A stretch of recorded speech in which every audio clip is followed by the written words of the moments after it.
The soft thud of dirt falling onto the coffin blended with the somber mood of the overcast day. I stood quietly, clutching my daughter's hand, as the minister's voice rose in an attempt to offer solace to the grieving crowd. Just behind us, her husband rested a comforting hand on my shoulder, while my son stood to my other side with his girlfriend close by. At 49 years old, I never imagined I'd be standing at a gravesite, saying goodbye to my wife. Deep down, I had always assumed I'd be the one to go first, given the demands of my work and the lifestyle I had led. I thought I'd live out my final days as an elderly man, leaving Emily behind to carry on without me. But here I was, feeling ancient beyond my years. After the funeral, there was a reception. Friends and family approached me in waves, offering condolences and recounting stories of Emily's vibrant life, our strong marriage, and how young she had been. Yet, none of their words were what I truly needed to hear. Emily and I had shared over 20 years together, raising 2 children who were now thriving adults. My daughter, married and expecting her first child, was about to make me a grandfather. My son, meanwhile, had established himself in New York City's financial district. With everyone gathered at what had been our house, now only mine, I struggled to grasp the reality of being on my own. For 2 decades, our lives had been intertwined in every way.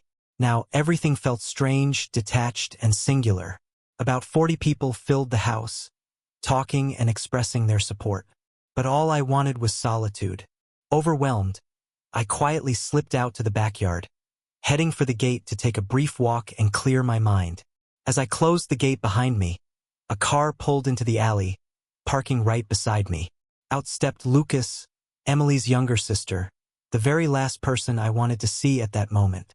To be honest, I couldn't help but hold Lucas partly responsible for Emily's death. Maybe it wasn't entirely fair to her or to Emily, but in my heart, I couldn't shake the feeling that if Lucas had minded her own business, Emily might still be alive. When she approached, I told her plainly that I was going for a walk. I mentioned everyone was inside and that her name had come up in conversation. My tone was neutral, my words devoid of any warmth or invitation. I wanted to get away, and I fully expected her to insist on joining me. But Lucas, true to form, simply brushed past me and walked into the backyard. It was so typical of her. Lucas always put Lucas first. That's why, when she suddenly took an interest in Emily's personal life, I couldn't help but be suspicious.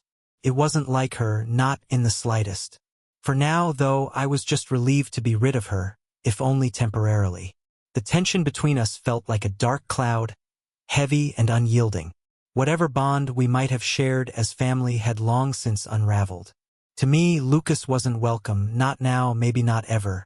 How it all came to this is a long, complicated story.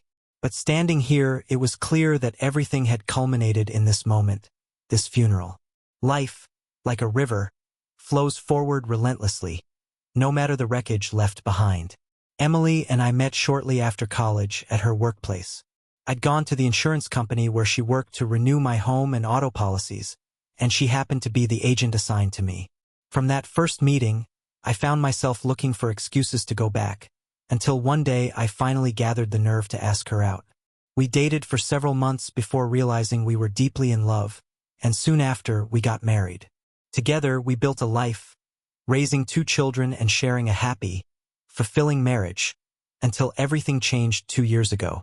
I never once doubted marrying Emily. We were perfect together, as if we were made for one another.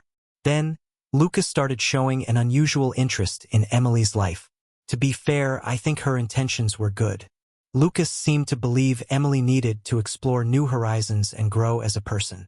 She embodied everything you'd expect from someone determined to help a loved one improve and thrive. She encouraged Emily to address what she saw as imperfections, starting with casual Wednesday night outings. Soon, Wednesdays turned into entire days, and Fridays were added to the mix. Then Alexander entered the picture. Before long, it felt like Lucas was spending more time with Emily than I was. Of course, this was mainly because she began monopolizing the hours Emily and I would normally spend together when I was home. Lucas's influence was subtle at first, but eventually, it became impossible to ignore. Before long, everything seemed to revolve around Lucas, or as she sometimes preferred, Lucas. Her presence became a daily intrusion, and I found myself pulling away from Emily. Whenever I tried to plan quality time with my wife, Lucas always seemed to insert herself. If I suggested a quiet dinner out, it inevitably clashed with one of their girls' nights. What was once a loving, open relationship between Emily and me began to feel stifled and distant. Conversations turned into arguments, and every time I tried to express my concerns, Emily accused me of being harsh or unfair to her younger sister. Eventually, I stopped trying. If speaking up only hurt Emily and drove a wedge between us, I figured it wasn't worth the effort. A few months after this pattern began, I could no longer deny that our marriage was unraveling. Still, any attempt to talk about it ended in Emily's defensiveness and anger. Feeling helpless, I made the worst possible choice. I gave up.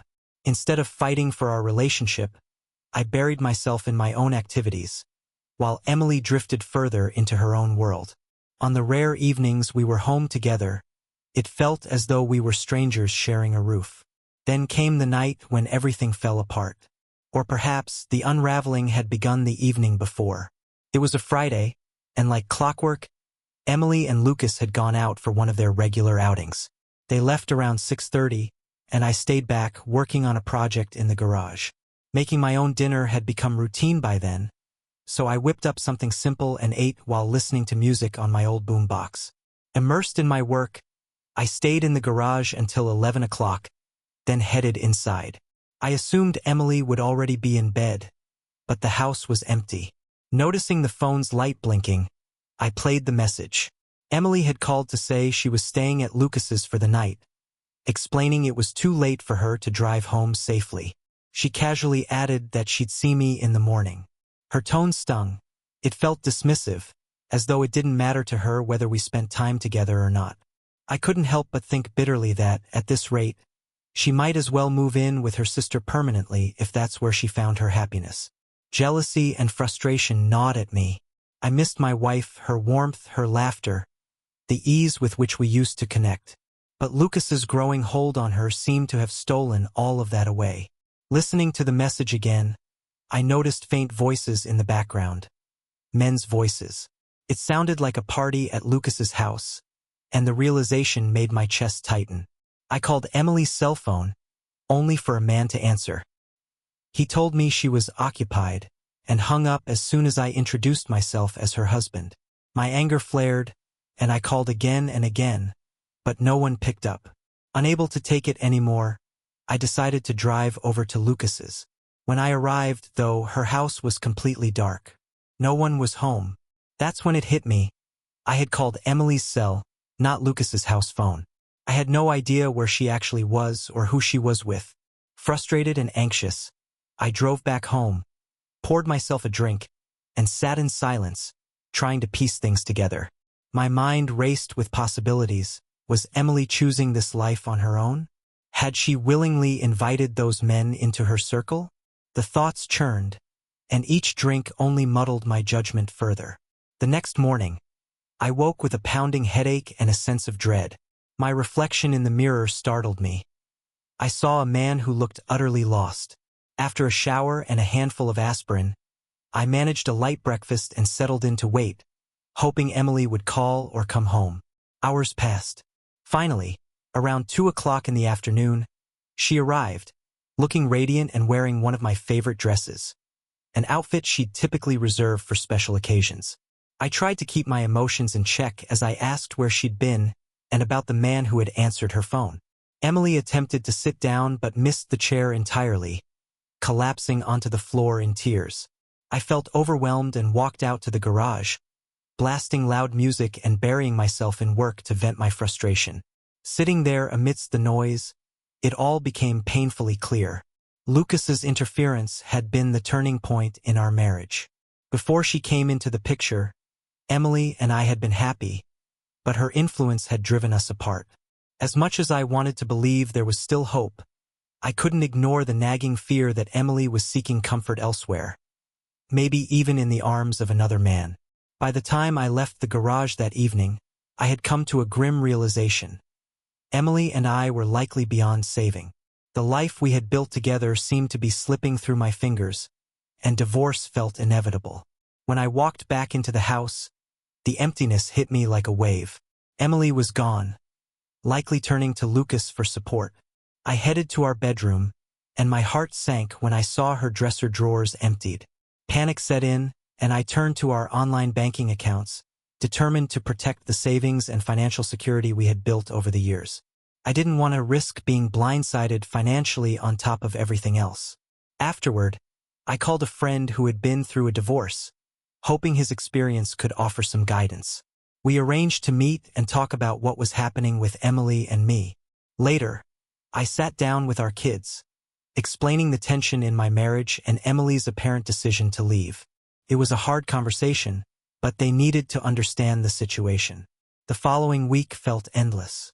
I buried myself in work, hoping it would distract me from the chaos at home. By Saturday night, I couldn't shake the growing certainty that Emily had emotionally checked out of our marriage long before she physically left. Convinced she was with someone else, I finally broke down and called Lucas's house. When Lucas answered, she sounded surprised that Emily wasn't with me. She explained that Emily had been upset and had stayed close to home recently, avoiding much social interaction. Her tone carried concern as she asked if I'd seen Emily at all. I told her I hadn't, sharing my belief that Emily had left us, and I pointed to her increasing nights out, Wednesdays, Fridays, and more, as a major factor in the collapse of our relationship. I even mentioned the man who had answered Emily's phone the previous Friday night, assuming she might be with him now. Lucas paused before admitting she knew about that night.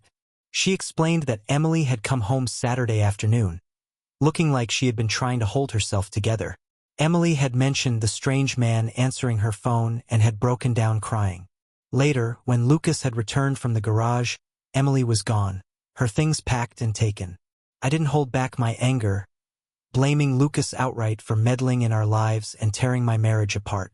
I told her to stay away from me for good. The anger boiling inside me was overwhelming, and just hearing Lucas's voice made it worse. I was furious, not just at her but at Emily, at that mystery man, and at myself for not seeing all of this coming. I shouted into the phone, my frustration spilling out uncontrollably, and then slammed it down so hard the handset shattered. Now, on top of everything else, I had to deal with replacing the phone. I stayed in that spot for hours, stewing in my anger and despair. At one point, I realized I was sitting in the same place where Emily had collapsed crying not so long ago. The irony wasn't lost on me, but it didn't make the situation any easier to bear. By morning, I was exhausted and regretting that I hadn't just stayed awake all night. Sunday arrived gray and unwelcoming. I didn't feel like facing the world, but just before noon, I heard a car pulling into the driveway. Peering out the window, I saw my son getting out. He looked serious, his expression full of questions. As soon as he came inside, he asked what was going on. He explained that Emily had shown up at his place a week ago, crying and upset, and had refused to talk about anything beyond saying that I was planning to leave her. His words hit me like a punch to the gut. I clarified that it wasn't me who had left. It was Emily. I explained how she had packed her things and walked out, leaving me stunned and heartbroken. My son asked if I had known where she'd gone all week, and I told him this was the first time I'd heard of her staying at his place. He pressed me for details, trying to piece together what had happened. I admitted that I was stressed and tired, and the week had been filled with confusion and anger. He explained that Emily hadn't let him contact me, and he shared his side of the story, including what little he knew about her outing with Lucas the previous week and my apparent anger during a missed phone call. When he asked why I'd reacted so strongly, I recounted everything. Emily's message, the strange voices in the background, and the unknown man who answered her phone and hung up when I identified myself as her husband. My son listened carefully and then asked the question I had been avoiding. Did I think Emily had cheated on me? I admitted I didn't know for sure. I told him that while Emily had seemed guilty about something, I couldn't definitively say what had happened. I suggested that he and Emily should talk directly to each other. He agreed but doubted she'd be willing to open up. Finally, he extended an olive branch, inviting me to his place to try to talk things out with Emily. He made it clear that I needed to leave my anger and any weapons behind. He promised to follow me home afterward to ensure I got back safely. During the drive to my son's place, a surprising thought struck me. I still loved Emily, despite everything. Even if she had betrayed me, some part of me wanted to believe we could salvage what we had. By the time we arrived, I had resolved to try. Samuel parked beside me, and we walked into the apartment. Inside, his girlfriend was sitting on the couch with Emily. As I stepped through the door, both women stood up, their faces tense and uneasy. Emily greeted me cautiously, her voice hesitant. Ethan. How have you been? Her words felt like a spark igniting my simmering frustration. How did she expect me to have been? I could feel the anger bubbling up, threatening to overflow. My voice was sharp as I blurted, "How do you think I've been? You cheated on me." Emily flinched, her body shrinking into itself as if bracing for impact. Seeing her recoil jolted me back to my senses. I took a deep breath, forcing myself to calm down, and tried again. "I'm sorry," I said, my tone softer now. "I've been, okay, I guess. Drinking too much, trying to make sense of everything." Emily stood there, pale and visibly anxious. It pained me to see the woman I had loved for so many years looking at me with fear in her eyes. My heart ached for her, for us, for the love we had once shared. The younger woman stepped forward, extending her hand with a polite smile. "Hi, Mr. Ethan. I'm Olivia, Samuel's girlfriend. I wish we were meeting under better circumstances." I shook her hand gently, replying, "Me too. It's nice to meet you," though Samuel hadn't mentioned he was seeing anyone. I shot my son a knowing look, a subtle reminder that I would have liked to know sooner. Olivia offered a sympathetic smile and then turned to Samuel. "Maybe we should give them some space. Let them talk things out. You know how thin the walls are here." Samuel nodded and gestured for her to follow him. As they stepped out, Olivia added, "We'll be right outside if you need anything." Then they left, leaving Emily and me alone for the first time in what felt like forever. I turned to her, feeling the weight of everything pressing down on me. "I suppose we should talk." Emily's voice trembled as she began, "Ethan, I'm so sorry. I really am." I looked her in the eye, my expression serious. "Are you apologizing for something specific? Did you sleep with someone else?" She hesitated, then said, "Not exactly." Confusion and anger flared inside me. "What do you mean, not exactly? That's like saying you're half pregnant, Emily." Her next words hit me like a physical blow. It wasn't just one guy, and it wasn't just once. Ist der Herr stunt? My mind struggled to process what she had just said. More than one man? More than once? It felt like the woman I had married had turned into someone I didn't recognize. "Was it something you chose to do?" I asked, my voice quieter now, dreading her response. "Not exactly," she repeated, her voice barely above a whisper. "I was drunk. Too drunk. Lucas had been pushing me to get out more, and I guess I was lonely. I don't even know how it all happened. One moment we were at the club and then I was on a bed. With two men. Actually, it started with one, but then the others joined. And Lucas was there too." Her words left me reeling. I had braced myself to hear that she had been unfaithful, but this was beyond anything I could have imagined. I felt like the floor had been pulled out from under me. Emily seemed to sense my turmoil. She continued, her voice shaking. "I'll tell you whatever you want to know, Ethan. I'm not even sure how it all came to this. I don't know when I stopped being the woman you married or when I forgot my vows. All I know is that I hit a point where I don't even know how to say it, asking for more. I'm a terrible person. I don't deserve you. I don't even deserve to live." Her sobs overtook her, and she collapsed into the chair.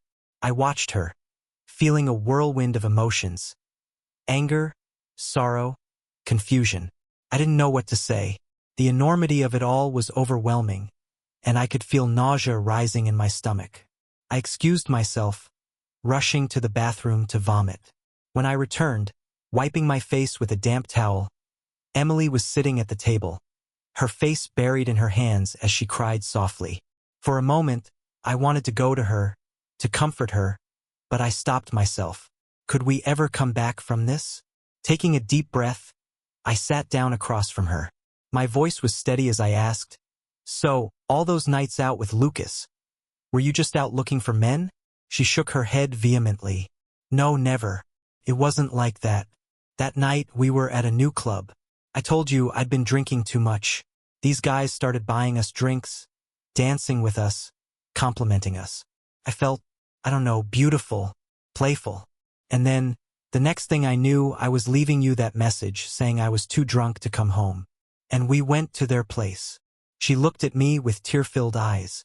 "I hadn't been paying attention to you, Ethan. And I'm so sorry." Frustration boiled over, and my voice rose as Emily's words felt like another attempt to shift the blame onto me. "Do you even hear yourself, Emily? This is on you and your sister. You've made it impossible for me to even try. How many times have I asked you to go out with me? But no, it's always Lucas and I need time together. And then you had the nerve to leave me a message claiming you were at her place? Emily, you lied." Emily hesitated, her expression torn between guilt and defensiveness. "No, Ethan.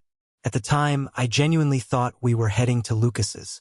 But the guys insisted on stopping by their place first, just for a minute.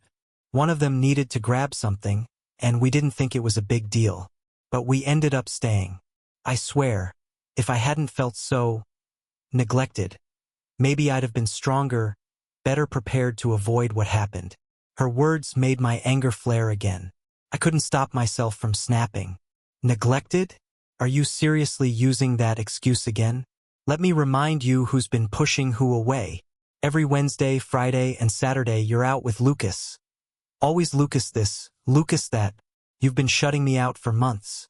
Emily, you can't just turn around and blame me for this mess when you've been the one ignoring me." Her face fell, and for a moment, I saw a flicker of realization in her eyes. It seemed to dawn on her that the weight of her actions couldn't simply be shifted onto me. Emily took a deep breath, her voice quieter now. "You're right. I didn't see it clearly until now. I've been spending so much time with Lucas, and it's upset you. I see that now. But Ethan, I need you to know I didn't enjoy any of this. Not really. I didn't want to hurt you, even though I know I have."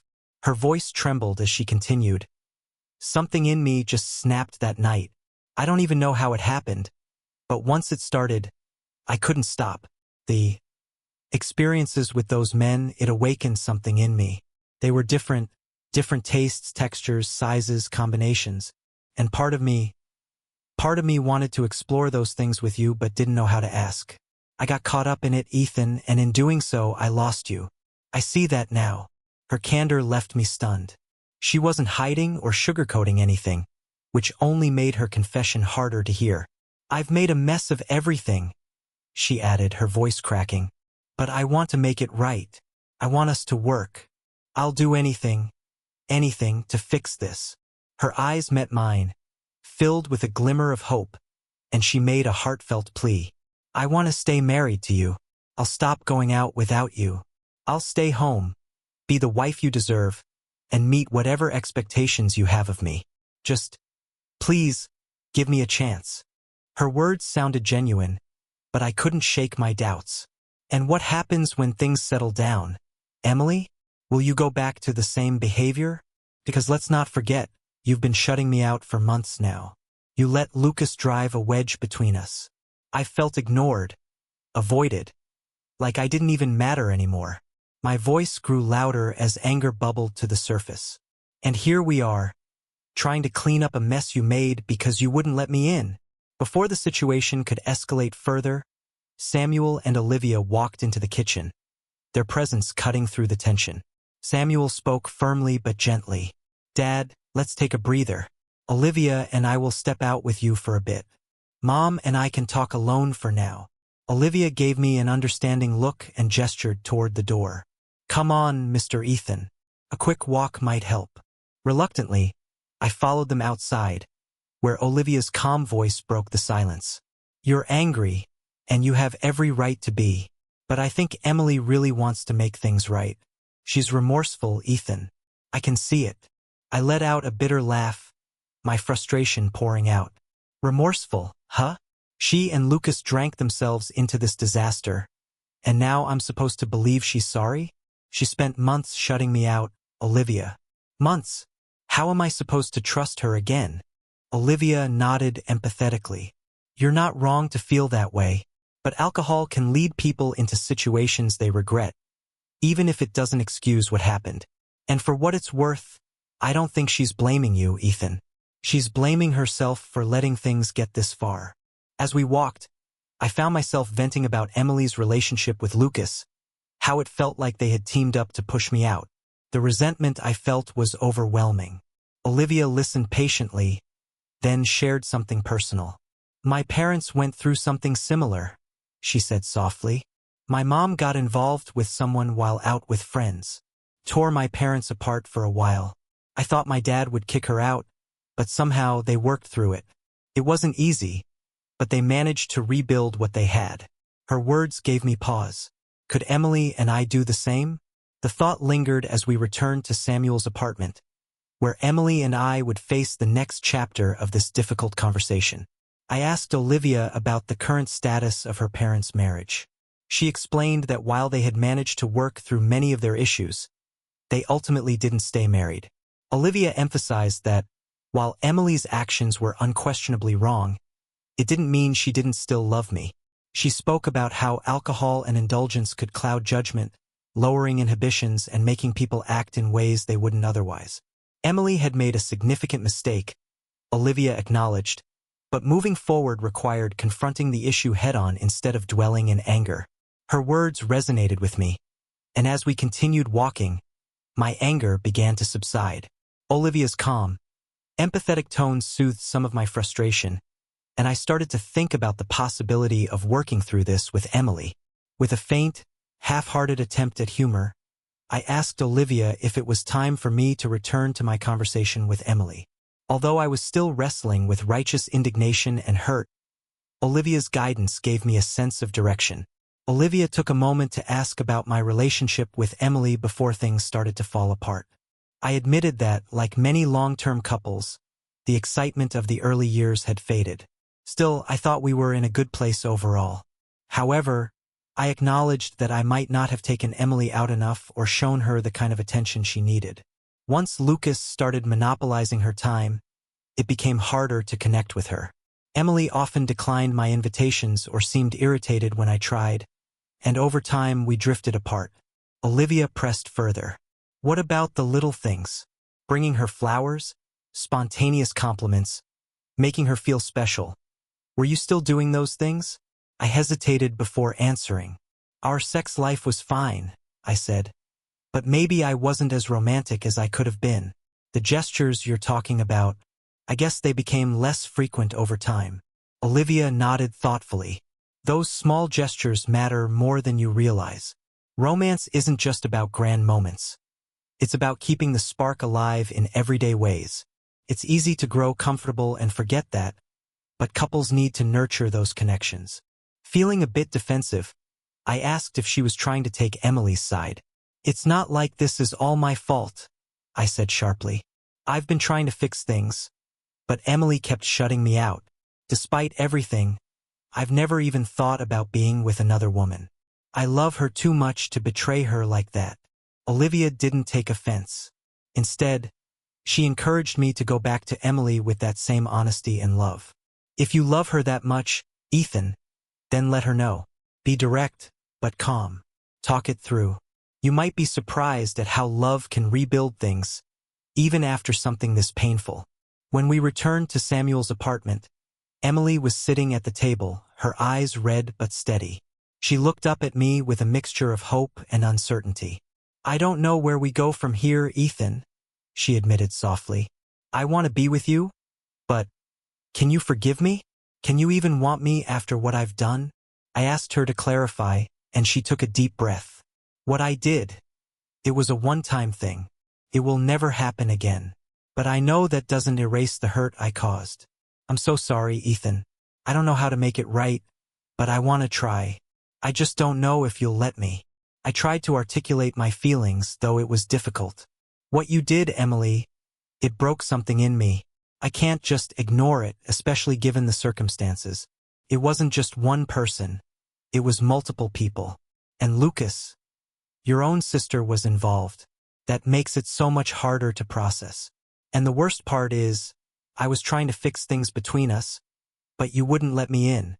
Emily's voice cracked as she spoke. I made a huge mistake, Ethan. I hate myself for it. If the roles were reversed, I don't know if I could forgive you either. I was drunk, and I let myself get swept up in something dark. A fantasy that I didn't even realize I wanted until it was happening. But I regret it more than anything. I lost control and I betrayed you. I'm so sorry. After a long silence, I suggested we try a trial separation. Tears filled Emily's eyes, and I could tell the idea hurt her deeply.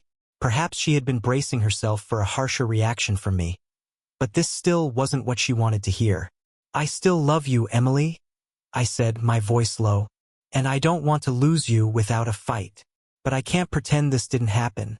And I can't let anger or resentment consume me. If we're going to have any chance of moving forward, we both need time to think and heal.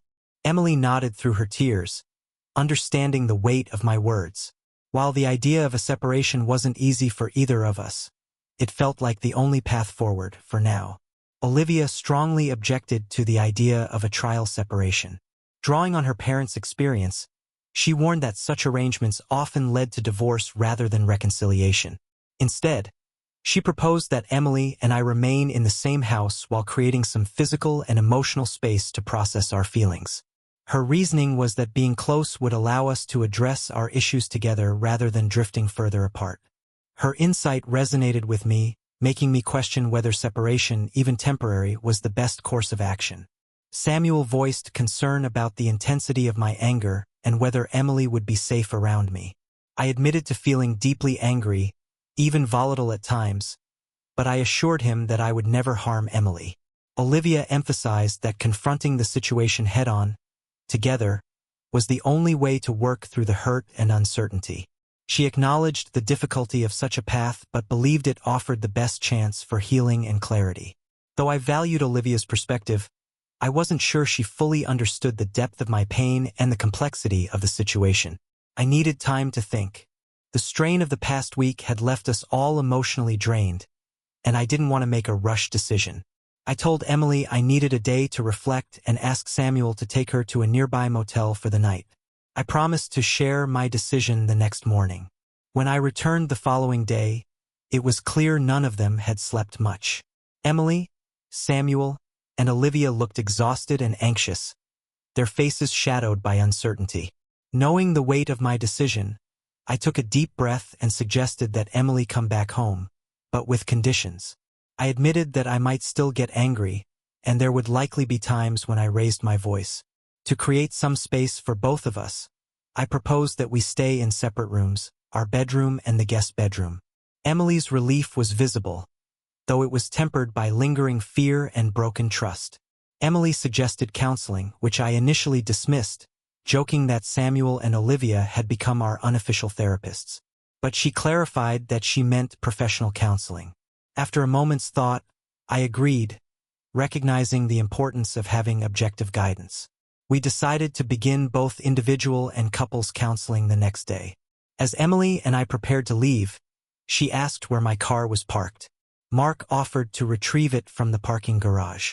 When he returned, he surprised us all with a joyful announcement. He had proposed to Olivia, and she had accepted. Despite the tension of the past week, their happiness brought a brief moment of lightness.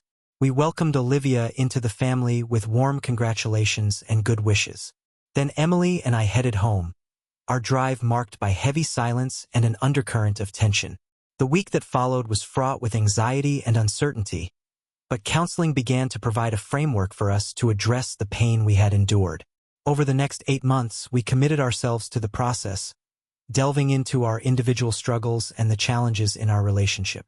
Slowly, we worked through the bitterness, the hurt, and even the nightmares of the past. By the end of those months, we felt ready to move forward on our own, cautiously hopeful for the future. Then, one day, Emily returned from a doctor's appointment bearing devastating news. She had been diagnosed with advanced cancer. The disease had spread extensively, leaving her with limited options. She was visibly shaken, and despite my attempts to reassure her, her dread was palpable. We now faced a new challenge, one that rendered all our previous struggles almost trivial in comparison. As we confronted Emily's illness, the days turned into a blur of doctors' visits, treatments, and moments of quiet togetherness. Despite our determination to stay positive, her health rapidly declined. When Emily passed away, she was surrounded by her family, our children and me. Her final moments were peaceful, but the loss was profound. In the days that followed, I reflected on everything we had endured. I couldn't fully shake the lingering resentment I felt toward her sister, Lucas, whose influence had taken so much time from us. I also wondered if our preoccupation with Emily's mistake had delayed the discovery of her illness. It was a painful thought, one I had to let go of in order to honor the memory of the love we had rebuilt and the strength Emily showed in her final days.